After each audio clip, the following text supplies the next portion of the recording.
ये मशीन है time register. ये हमारा मशीन है। इसको इस मशीन पे हम फ्रीक्वेंसी घटाएंगे और बढ़ाएंगे तो इसकी स्पीड पे क्या इफ़ेक्ट पड़ेगा वो हम करके दिखाते हैं। ये हमारा NC है और ये हमारा NO है और ये हमारा फ्रीक्वेंसी को घटाने और बढ़ाने का बटन है। तो इसकी फ्रीक्वेंसी अभी हमने 30 रखी है। 30 हम इसको 50 कर देते हैं।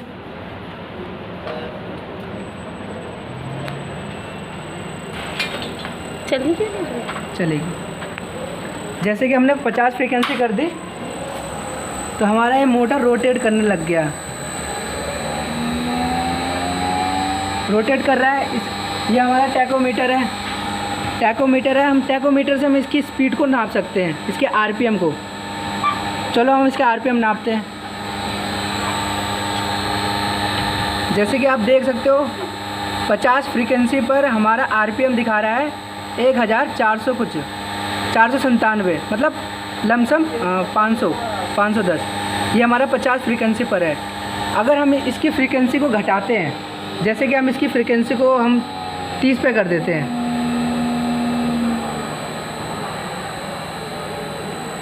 जैसे कि हमने इसकी फ्रीक्वेंसी 30 कर दी है। अब हम इसकी RPM को देखते हैं।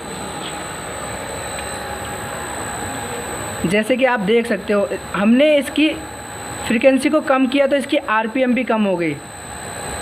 तो हम इसकी RPM हो गई 904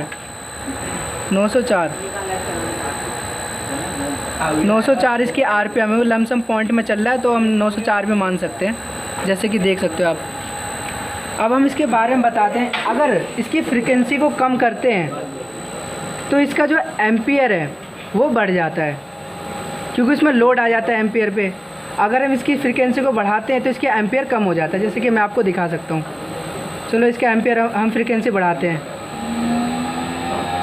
हमने इसकी फ्रीक्वेंसी रखी 50, तो हमारा जो एम्पियर है वो कम हो गया, मतलब कि एम्पियर मीटर जो करंट होता है। ये हमने 50 हर्ट्ज फ्रीक्वेंसी पर रखा है। अब हम इसकी फ्रीक्वेंसी को कम करते हैं तो हमारा करंट बढ़ जाएगा। जैसे कि हमने इसको 30 पे रखा है।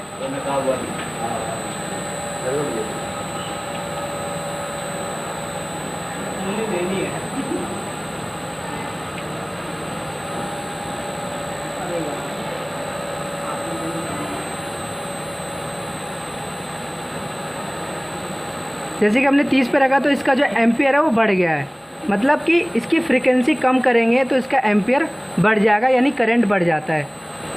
तो इस मोटर का मोटिव ये है कि हम इस मोटर को हम कम फ्रीक्वेंसी पे करेंगे तो हमारा एम्पियर बढ़ जाएगा, और ज़्यादा फ्रीक्वेंसी करेंगे तो मोटर की स्पीड बढ़ेगी और हमारा एम्पियर घट जाएगा, यानी करंट घट जाएगा। और ये मोटर हमारी थ्री फेस पे ऑपरेट होती है। जैसे कि आप देख सकते हो R, Y और B, ये 3 फेस पे ऑपरेट होती है ये मशीन, ये मोटर जो है मैक क्राफ्ट की है।